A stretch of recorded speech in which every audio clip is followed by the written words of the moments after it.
তো hello guys, কি অবস্থা সবার? আশা করি সবাই ভালো আছেন। তো আজকে নতুন একটা মুভি নিয়ে আপনাদের সামনে হাজির হয়েছি। তো চলুন শুরু করা যাক। এখন আমি থর পার্ট 3 ব্যাখ্যা করব। এর নাম থর র্যাগনর। তো চলুন মুভি শুরু করি। এখানে আমরা জানতে পারি যে মালেকিথের অস্ত্র থেকে একটি পাথর কোথাও পাঠানো হয়েছিল। থর এটি খুঁজছিলেন এবং অনুসন্ধান করতে করতে তিনি নরকে পৌঁছে যান, কিন্তু তারপরে সে ফায়ার স্কুলের সাথে দেখা করে। সে এটি ধরে রাখে এবং তাকে ফাঁসি দেয়। থর তাকে জিজ্ঞেস করে যে তুমি আমাকে ধরে রাখো কেন? ফায়ার স্কুল বলে যে তুমি কি দেখছো আমার ভিতরে আগুন জ্বলছে? এটা অনন্ত আগুন নয়, কিন্তু শীঘ্রই সেই দিন আসবে যখন আমার ভিতরে অনন্ত আগুন থাকবে। আমি অমর হয়ে যাব এবং সমস্ত রাজ্য দখল করব। এমনকি তুমি বা তোমার রাজ্যের কেউই রেহাই পাবে না। থর তাকে জিজ্ঞেস করে যে তুমি এত অহংকার করো কেন? ফায়ার স্কুল বলে তুমি কি আমার শিং দেখেছো? তা কত সুন্দর, তারা আমাকে শক্তিশালী করে। থর বলে যে আমি তোমাকে আমার শক্তি দেখাই। এটি দিয়ে সে তার হাত খোলে এবং তার হাতুড়ি তার হাতে উপস্থিত হয়। এটি ছিল থরের প্রিয় হাতুড়ি। এখন থর ফায়ার স্কুলের সামনে যায়। ফায়ার স্কুল আগুনের তৈরি তার অন্যান্য সঙ্গীদের ডাকে। তারা থরের সাথে যুদ্ধ করে। থর সহজেই তাদের পরাজিত করে। এদিকে সেখানে একটি ড্রাগন আসে যে থরকে হত্যা করতে ইচ্ছুক ছিল। থর একটি ধারণাকে আঘাত করে এবং সে বলে যে আমি ছাড়া কেউ আমার হাতুড়ি স্পর্শ করতে পারবে না।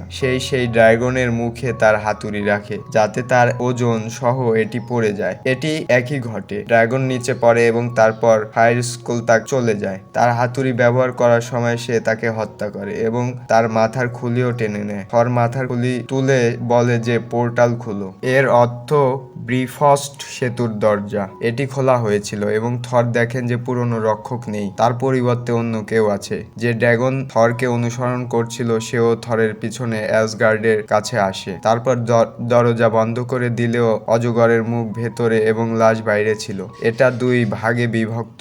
নতুন নিরাপত্তা প্রহরী থরকে বলে যে লোকি তাকে নিয়োগ করেছে। লোকি পুরানো রক্ষককে শেষ করেছে। থর বলে এইটা কি? তারপর সে তার হাতুড়ি নিয়ে উঠতে উঠতে অন্য জায়গায় আসে। একটা নাটক চলছিল। রাজা ওডিন সেখানে বসেছিলেন এবং চরিত্রটি থর এবং লোকি অভিনয় করছিল। সবাই এই নাটক দেখছিল।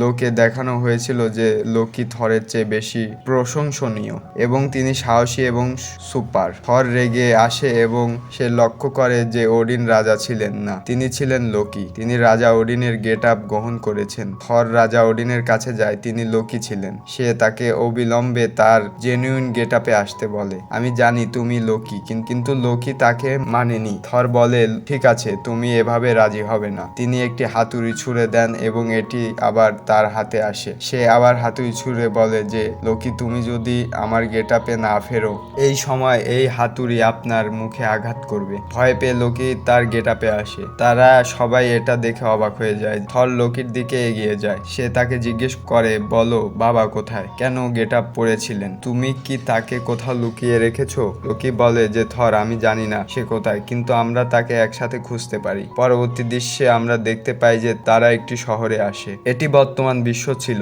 এবং তারপরে পৃথিবীতে একটি পোর্টাল খোলে এবং লোকি এতে যায়। থর মাটি থেকে একটি চিট খুঁজে পায়। তার গায়ে একটা ঠিকানা লেখা ছিল। সে এটি অনুসরণ করে। সেখানে পৌঁছে সে দেখে যে সেখানে ডাক্তার স্ট্রেঞ্জও ছিলেন। থর তাকে তার বাবার কথা জিজ্ঞেস করে। তখন ডক্টর স্ট্রেঞ্জ তাকে বলেন যে হ্যাঁ আমি জানি সে কোথায় আছে। এদিকে ডক্টর স্ট্রেঞ্জ সেখানে একটি পোর্টাল খোলেন যেখান থেকে লোকি পড়ে। এখন তারা দুজনকে মানে থর এবং লোকি এক জায়গায় পাঠায়। রাজা ওডিন ছিলেন। রাজা ওডিন যখন তার ছেলেদের দেখেন তখন তিনি বলেন যে আমি এখন মরতে যাচ্ছি, আমার হাতে বেশি সময় নেই। তার বাবাকে বলে তুমি এমন কথা বলছো কেন? তুমি কি জানো আমি ফায়ার স্কুল মেরেছি? কে যেন বলেছিলেন রাগনারক হবে। রাজা ওডিন বলেছেন যে আপনি তাকে হত্যা করেছেন, কিন্তু তিনি আপনাকে বলেননি যে তিনি যখন অনন্ত আগুন পাবেন তখন তিনি পুনরুজ্জীবিত হবেন এবং তিনি ফিরে আসবেন। এই বিষয়ে আমাদের সতর্ক থাকতে হবে। রাজা ওডিন বলেছেন যে আমি আপনাকে আরো একটি মেয়ের কথা বলি। তার শয়তানের ক্ষমতা আছে। তার নাম হেলা এবং সে জাহান্নাম থেকে এসেছে। এখন আমার মরার সময় এসেছে। এসেছে এবং সে কারাবাস থেকে মুক্ত হবে। আপনাকেও তার ব্যাপারে সতর্ক থাকতে হবে। এটির সাথে রাজা ওডিন সোনালী ধুলায় পরিবর্তিত হয়। সে যেখান থেকে অনেক দূরে চলে যায়, মানে এখন রাজা ওডিনও আর নেই। হেলাকে একাই লড়তে হবে তাদের। তারপর হেলা সেখানে আসে কালো পোশাকে। এই কারণেই তার নামটি তার ব্যক্তিত্বের সাথে মানানসই ছিল। তিনি থর এবং লোকিকে তার সাথে নত হতে বলেন, কিন্তু লোকি অস্বীকার করে। থর তার হাতুড়িটি সেই ডাইনির দিকে নিক্ষেপ করে, কিন্তু হেলা তৎক্ষণাৎভাবে একে অনেক টুকরো করে ফেলে। এর মানে তার বিপজ্জনক ক্ষমতা রয়েছে। এখন লোকি এবং থর অ্যাসগার্ডে ফিরিয়ে দেয়, কিন্তু হেলাও তাদের তাড়া করে। সে তাদের ঠেলে দিয়ে সেই পথে থেকে সরিয়ে দেয়। হেনা অ্যাসগার্ডে আসে এবং সেখানে সে সেই নতুন নিরাপত্তা প্রহরীকে দেখে। তার সঙ্গে আরো দুজন লোক ছিল। হেলা অবিলম্বে তাদের হত্যা করে কারণ তারা তার সামনে নত না। তারপর সে সেই নতুন নিরাপত্তা প্রহরীর কাছে চলে যায়। সে হেলাকে বলে যে আমাকে মারবেন না, আমি তোমার সাথে মাথা নত করছি, আমি তোমার অনুগত্য করব। তিনি বলেছেন যে আপনি আপনার মনকে সুন্দরভাবে ব্যবহার করতে পারেন। আমি খুশি যে আপনি আমার সামনে নত, এতে আপনি লাভবান হবেন, না হলে আপনাকে হত্যা করা হবে। অন্যদিকে আমরা থরকে দেখি যে হেলা তাকে ধাক্কা দিয়েছিল বলে অন্য গ্রহে পড়েছিল, স্ট্র্যাপ ছিল। এরই মধ্যে সেখানে একটি স্পেসশিপ আসে এবং সেখান থেকে অনেক এলিয়েন বেরিয়ে আসে। সেই এলিয়েনরা থরকে আক্রমণ করে। থরও তাদের সাথে যুদ্ধ করছিল। হাতুড়ি না থাকায় সে তার হাত দিয়ে যুদ্ধ করছিল, কিন্তু তখনই একজন এলিয়েন তার ওপর শক্তি জাল ফেলে। তারপর আরো একটি স্পেসশিপ সেখানে আসে। একটি মেয়ে এটি থেকে বেরিয়ে আসে এবং সে সমস্ত এলিয়েনকে হত্যা করে। তারপরে সে থরকে তার সাথে নিয়ে যায়। সেই মেয়ে থরকে সেই গ্রহের জ্ঞান মাস্টারের কাছে নিয়ে যায়। তিনি এখানে শাসন করেন। তারা থরকে চেয়ারের সাথে বেঁধে রাখে। যে মেয়ে থরকে জ্ঞান মাস্টারের কাছে থেকে নিয়ে আসে তার নাম ছিল ভালকিরি। এই জন্য তাকে অর্থ প্রদান করা হয়েছিল। জ্ঞান মাস্টার থরকে বলেন যে আমি আপনাকে এখানে ডেকেছি কারণ এখানে আমি একটি কুস্তি প্রতিযোগিতার আয়োজন করেছি। তোমাকে খুব শক্তিশালী মনে হয়েছিল। আপনি শক্তিশালী এবং আমার জন্য আপনাকে যুদ্ধ করতে হবে। থর বলে যে না, আমি আগ্রহী নই, আমি শুধু আমার রাজ্যে ফিরে যেতে চাই, আমাকে ছেড়ে দাও। ঠাকুমা বলে তোমাকে ছেড়ে আমি কেমনে যাব? তখন থর লোকি দেখে তিনি সেখানে ছিলেন এবং থর জ্ঞান মাস্টারকে বলে যে দেখো, আমার ভাইও এখানে রয়েছে, কেন আপনি তাকে এই প্রতিযোগিতায় নিয়ে যান না? তিনি খুব শক্তিশালী। লোকি বলে যে না, আমি তার ভাই নই, সে মিথ্যা বলেছে। জ্ঞান মাস্টার বলেন যে যাই হোক না কেন থর, আমি তোমাকে চাই, কারণ আমি জানি তুমি বজ্রের ঈশ্বর। থর তখনও প্রত্যাখ্যান করেন। তখন জ্ঞান মাস্টার বলেন ঠিক আছে, আপনি যদি এই প্রতিযোগিতায় আমার পক্ষে লড়াই করেন এবং এটি জিতেন, তবে আমি আপনাকে একটি নতুন স্পেসশিপ দিব, যার মধ্যে আপনি অ্যাসগার্ড ফিরে যেতে পারেন। থর বলে ঠিক আছে। এরপরে থরকে একটি ঘরে পাঠানো হয়েছিল যেখানে রকম্যান ছিল। রকম্যান থরকে বলে যে আপনি যার সাথে যুদ্ধ করবেন তিনি খুব শক্তিশালী, আজ অব্দি কেউ তাকে পরাজিত করতে পারে না, তাই সাবধানে অস্ত্র বেছে নিন তাকে পরাজিত করতে। থর বলে তোমাকে কি বলবো, আমার ব্যক্তিগত হাতুড়ি ছিল যার থেকে আমি অনেক শক্তি পেতে পারি। যদি সেই হাতুড়ি থাকতো আমি তাকে সহজেই পরাজিত করব। সেই দিনটি আসে যখন এটি ছিল থরের কুস্তি প্রতিযোগিতা। তার চুল কাটা হয়েছে এবং তিনি একটি নতুন পোশাক পরেছেন। অন্যদিকে আমরা হেলাকে দেখতে পাই যিনি অ্যাসগার্ডে নাটক তৈরি করেছেন। সে জোর করে তার সামনে নত হয়েছিল, কিন্তু কেউই তার সামনে মাথা নত করেনি। তারপর তাদের মধ্যে ঘরের বন্ধু বেরিয়ে আসে এবং সে বলে যে তুমি কি মনে করো তুমি আমাদের শাসন করতে পারবে না? থরের বন্ধুত্বপূর্ণ দল এবং হেলার মধ্যে লড়াই হয়। হেলা জিতে যায় এবং তারপরে সে সেই প্রতারক নিরাপত্তা রক্ষীকে তার সাথে নিয়ে যায়। সে তার সামনে ঝুঁকে পড়ে। তিনি তাকে একটি ছবি দেখান এবং তাকে বলেন যে এই 9টি রাজ্য ছিল।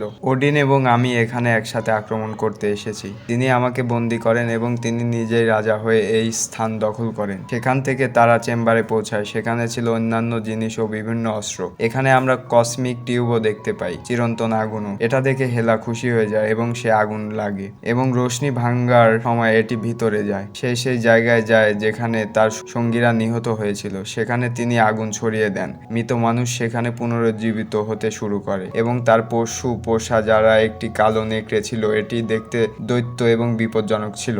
এখন হেলা সেই প্রতারক রক্ষককে তার সঙ্গী করে। তারপর সে ব্রিফোর্স সেতুতে চলে যায়। সে জানতে পারে কোনো তলোয়ার নেই যেখান থেকে দরজা খুলে যায়। কে নিয়েছে জানেন? এই ছিল তার তলোয়ার। হ্যাঁ, সেই নিরাপত্তা রক্ষী বাম অ্যাসগার্ডিয়ানদের সঙ্গে নিয়েছিলেন, কারণ সে জানে জানে হেলার কারণে তাদের জীবন বিপদে পড়বে। আর আমরা এই দৃশ্য দেখি যখন থরের লড়াই শুরু হয়। এর আগে তিনি ভালকিরির সাথে দেখা করেন এবং তিনি দেখেন যে তার হাতে একটি চিহ্ন রয়েছে। এই চিহ্নটি অ্যাসগার্ডিয়ানদের যোদ্ধাদের হাতের অন্তর্গত। থর তাকে বলে, তুমি আমাদের মাঝে আমাকে এখানে নিয়ে গেলে কেন? তিনি জানতে পারেন যে ভালকিরি অর্থের জন্য এই সব করেছে।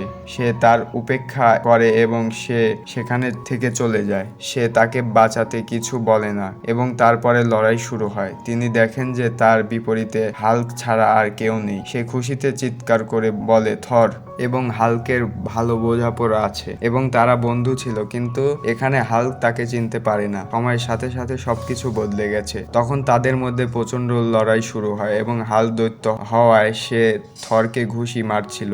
এখন যেহেতু থরের কোনো হাতুড়ি এবং ক্ষমতা নেই, তাই সে পরাজিত হয়েছিল। তিনিও আহত হন। তিনি প্রায় অজ্ঞান হয়ে যাচ্ছিলেন। সে তার বাবার দর্শন দেখে তার ক্ষমতা ফিরে আসছিল। থর উঠে দাঁড়িয়ে হাল্ককে মারছে, কিন্তু জ্ঞান মাস্টার এসব দেখে খুশি হননি এবং তিনি থরকে বিদ্যুতিক শক দেন। সে হাল্ককে হারাতে চায় না, কারণ হাল্ক অনেক বছর ধরেই জয়ী ছিল। আমরা দেখি থর যখন অজ্ঞান হয়ে জেগে ওঠে, সে দেখতে পায় যে সে হাল্কের ঘরে আছে। সে হাল্ক হ্যাটকে জিজ্ঞেস করে, তুমি এখানে কিভাবে এলে? হাল্ক তাকে একটি জেট বিমানের মাধ্যমে বলে। থরও সেখান থেকে বেরিয়ে যাওয়ার চেষ্টা করে, কিন্তু বিদ্যুতিক ক্ষেত্রের কারণে সে বাইরে। তারপর থর আবার চোখ বন্ধ করে এবং সে তার দৃষ্টিতে সেই বৃদ্ধ নিরাপত্তারক্ষীকে দেখতে পায়। সে তাকে তার সাথে নিয়ে যায় এবং তাকে দেখায় যে অ্যাসগার্ডের অবস্থা আরো খারাপ হয়েছিল। হেলা সর্বত্র ধ্বংস ছড়িয়েছে। অ্যাসগার্ড আপনার প্রয়োজন এবং আপনাকে ফিরে যেতে হবে। যখন সে চোখ খুলল, তখন সে দেখে যে সে এখনো হাল্কের ঘরে। সে আবার সেখান থেকে বেরিয়ে যাওয়ার চেষ্টা করে। সে ভালকিরিকেও বলে, কিন্তু সে তাকে কিছুই বলে না। থর নিজেই জানালা থেকে লাফ দিয়ে নিজেই চলে যায়। সে জেট প্লেনের দিকে দৌড়ানোর চেষ্টা করে। সে প্লেনে পৌঁছায়, কিন্তু হাল্ক পিছনে আসে। সে তাকে ধরে রাখতে আসছিল, কিন্তু তখন থর সেখানে একটি ভিডিও চালায়। সেই ভিডিও দেখে হাল্ক মানুষ হয়ে যায়। এর অর্থ বশ। জ্ঞান মাস্টার মনে করেন যে থর তার বিশেষ প্রাণীটিকে তার সাথে নিয়ে গেছে তার সুবিধার জন্য। সে বলে, লোকি আমার কাছে থর আনতে, মৃত বা জীবিত যাই হোক না কেন। এখন লোকি এবং ভালকিরি তারা বেরিয়ে আসে এবং লোকি সেই মেয়েটিকে বলে যে আমরা প্রকৃত ভাই, আমি তাকে মরতে দিতে পারি না। তারা দল বানিয়ে ধরে যায়। এখন থর, ভালকিরি, লোকি এবং ব্রস সেই জ্ঞান মাস্টারের স্পেসশিপ চুরি করে। তারা অ্যাসগার্ডে চলে যায়। অন্যদিকে আমরা হেলাকে দেখতে পাই যে সে অ্যাসগার্ডিয়ানদের জ্বালাতন করছিল। সে তাদের হত্যার হুমকি দিচ্ছিল। সে সবাইকে জিজ্ঞেস করে যে আমাকে বলে সেই তলোয়ারটা কোথায় এবং সেই নিরাপত্তা রক্ষী কোথায় নিয়ে গেল। এ সময় তাদের মধ্যে থেকে একজন লোক বেরিয়ে এসে বলে, আমাদের মারবেন না, আমি বলবো। হেলা পৌঁছে যায় অবস্থানে। নিরাপত্তারক্ষীও সেখানে ছিলেন, যাকে তিনি তাড়া করছিলেন। থরের মহাকাশ যানও সেখানে পৌঁছে এবং ভালকিরি বলে যে আমি হেলার সাথে যুদ্ধ করব। তখন আমরা দেখি সামনে থেকে কালো নেকড়ে আসছে, কে তাদের আক্রমণ করতে যাচ্ছিল। তারপর ব্রস বলে যে আমি দেখব। তিনি লাফ দিয়ে নিচে পড়ে গেলেন, কারণ তিনি হাল্ক ছিলেন না। তাকে আক্রমণ করার সময় নেকড়ে এগিয়ে যায়, কিন্তু শীঘ্রই ব্রস হাল্কে পরিবর্তিত হয় এবং তিনি নেকড়ের সঙ্গে যুদ্ধ করে। অন্যদিকে লোকি একটি স্পেসশিপও নিয়ে এসেছে। তিনি অ্যাসগার্ডিয়ানের ভিতরে যেতে বলেন যাতে তারা রক্ষা পায়। তখন আমরা সেই প্রতারক নিরাপত্তারক্ষীকে দেখতে পাই যে হেলার সাথে ছিল, কিন্তু তিনি হেলার বিপক্ষে ছিলেন। তিনি যখন দেখেন যে অ্যাসগার্ডিয়ানরা নির্দোষ এবং থর কঠোর পরিশ্রম করছে, সে হেলার সাথে মারামারি করে। তারপর দেখি হেলা থরের ঘাড় টিপছে। সে তার সাথে লড়াই করে এবং সেখানে সে দুর্বল হয়ে পড়েছিল, কারণ তার হাতুড়ি নেই এবং হেলা শক্তিশালী ছিল। এবং তারপরে সে একটি দৃষ্টি দেখতে পায় যেখানে সে তার বাবাকে দেখে এবং তার মধ্যে বজ্র শক্তি আসে এবং সে শক্তিশালী হয়ে ওঠে। বাইরে এসে সে জোর করে সেই সেতুতে ঘুষি মারে, এটাকে ধ্বংস করে সেখানেই সবকিছু শেষ করতে। কিন্তু তারপর তার বাবার কথা মনে পড়ে, তাই ফায়ার স্কুল ফিরে আসবে এবং সে লোকিকে বলে যে ফায়ার স্কুল এখানে না আসা পর্যন্ত এটি শেষ হবে না। তাকে চিরন্তন আগুন দেয় এবং তাকে এখানে নিয়ে আসে। লোকি যায় এবং তার কঙ্কালকে চিরন্তন আগুনে রাখে। এর কারণে ফায়ার স্কুল পুনরুজ্জীবিত পুনর্জীবিত হয়। তিনি সেখানে পৌঁছেছেন এবং হেলা তার কাছে পবিত্র ছিল। সেখানে পৌঁছে তিনি তার তলোয়ারটি অ্যাসগার্ডে রাখেন। এতে হেলার মৃত্যু হয় এবং এ কারণে অ্যাসগার্ডও ধ্বংস হয়ে গিয়েছিল। সর্বত্র আগুন ছিল। আমরা থরকে দেখতে পাই যিনি অ্যাসগার্ডিয়ান এবং তার দলের সাথে স্পেসশিপে ছিলেন। তিনি বলেন, এখন আমরা নিরাপদে পৃথিবীতে বসবাস করব। অ্যাসগার্ডিয়ানরা তাকে বলে, আপনি আমাদের রাজা। এবং এখানে থর অবশেষে অ্যাসগার্ডিয়ানদের রাজা হন। এটি দিয়েই মুভিটি শেষ হয়। দেখার জন্য অনেক অনেক ধন্যবাদ গাইস। Thanks for watching. দেখা হবে নতুন আরেকটি ভিডিওতে। ততক্ষণ ভালো থাকবেন, সুস্থ থাকবেন। ধন্যবাদ সবাইকে।